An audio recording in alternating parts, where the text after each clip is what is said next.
আসসালামু আলাইকুম প্রিয় দর্শক, সকলেই আমার সালাম। সবাই কেমন আছেন? আশা করি সবাই ভালো আছেন। ঢাকা মেডিকেল কলেজে গেছিলাম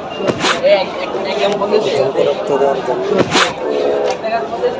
আসবার সময় ভাবলাম রাস্তাঘাটে তো অনেক জ্যাম, তাহলে মেট্রো রেলে চলে যাই। আসার পরে দেখি তো অনেক বড় লাইন। লাইনের মাধ্যমে আবার দেখি